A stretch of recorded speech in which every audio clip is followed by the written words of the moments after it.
L'ONU leur a déjà écrit, il faut mettre Gbagbo. On attend la lettre. Ceux qui l'ont, ils peuvent la mettre à disposition.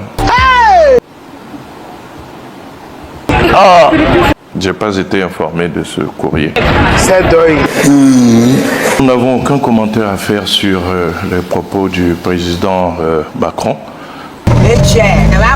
Je ne me souviens pas que la France ait mené de combat pour la Côte d'Ivoire.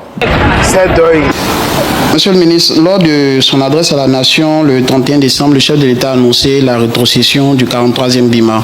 Pouvez-vous nous en dire un peu plus? Qu'est-ce que cela implique quand on parle de rétrocession? Est-ce à dire que l'armée française installée à la base de Port-Bouilly quittera totalement la Côte d'Ivoire ou bien elle sera là mais sous une autre forme? Le terme est assez clair, on a parlé de rétrocession. Rétrocession. Donc ça veut dire que ça revient.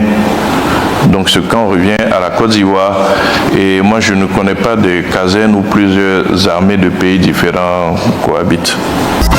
Et moi je ne connais pas de casernes où plusieurs armées de pays différents cohabitent. Et moi je ne connais pas de casernes où plusieurs armées de pays différents cohabitent. Je voudrais juste revenir sur les propos que vous venez de tenir sur le 43e BIMA. Vous dites que vous ne connaissez pas de camps où deux armées cohabitent. Nous, les informations qu'on avait, c'est quand même que quelques soldats français resteraient dans le cadre de la coopération militaire sur le camp ivoirien. Est-ce que ça veut dire qu'il n'y aura plus du tout de présence militaire française dans les mois qui viennent en Côte d'Ivoire? Dans tous les cas, vous savez que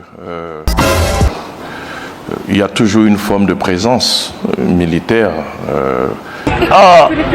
dans le cadre des coopérations. Après, c'est les quantités, il faut voir. Il prétend qu'il était faux maintenant que tout le monde croit qu'il était vrai.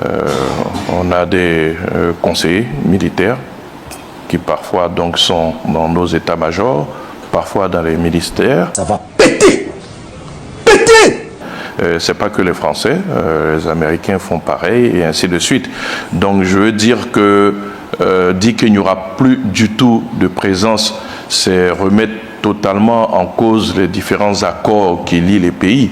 Hey, Jesus Christ of Nazareth. D'ailleurs, dans la plupart des ambassades, vous avez des attachés de défense dont le rôle, justement, est de promouvoir la diplomatie militaire, la diplomatie armée. Donc, ça va continuer, mais ce ne sera pas un camp d'intervention tel que c'était prévu, un bataillon avec les quantités telles que c'était prévu. Nulle part on a dit que l'on rompait toute coopération avec donc, la France. C'est pas le cas. Trop, c'est trop.